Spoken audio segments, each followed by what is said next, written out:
You're watching News 24 Live. Welcome to this week's Will Show. Today we are discussing the 2015 South African Car of the Year, which was announced last night at the SA Guild of Motoring Journalists. I'm joined by Sergio Davids from Wheels 24 to talk about this amazing car, popular car.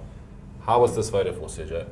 Sure. The Car of the Year is always a contentious issue, mainly because of two main points which keeps coming up year on year, and that is attainability and popularity of the vehicle.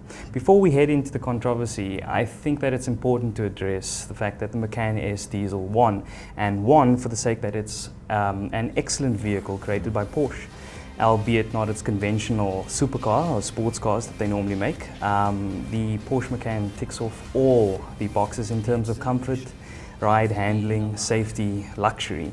It's an outstanding vehicle that has won many awards as well.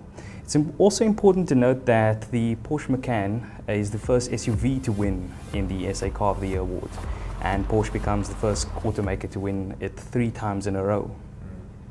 Now, how about affordability? And I believe that is where a lot of the controversy is coming from with the Porsche Macan. Look, a lot of our readers for the past 3 years have said the same thing over and over again.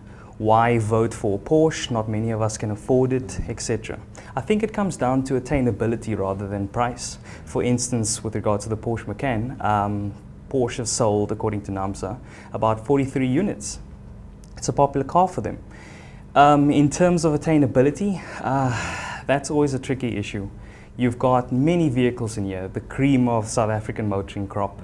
And compared to many of these, if we're just going to judge it by price, I mean, we'll be here forever. Sergio, do you agree on the selection criteria that the Car of the Year is judged by? I mean, this is the 3rd year in a row that the Porsche has won it. Look, just in terms of that, that's one of the most contentious issues regarding this, because as you can see from the voting criteria, there are no categories that are being represented as such.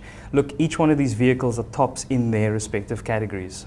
The problem is, I think a lot of our readers have, is that they're not demonstrated to be 2015 SA Car of the Year SUV category.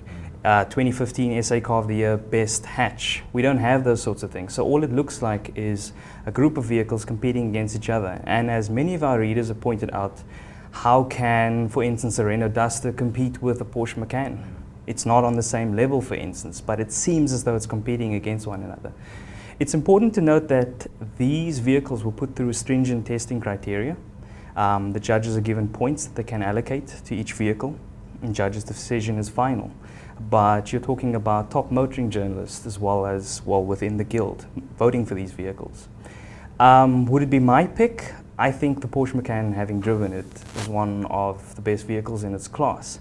However, my pick in terms of top vehicles in this category, I was really blown away by the Renault Duster, for instance, just to name a couple of vehicles. You've also got Mercedes-Benz C-Class, which once again sets the bar for quality sedan. It's probably one of the best looking C-Classes to have come out.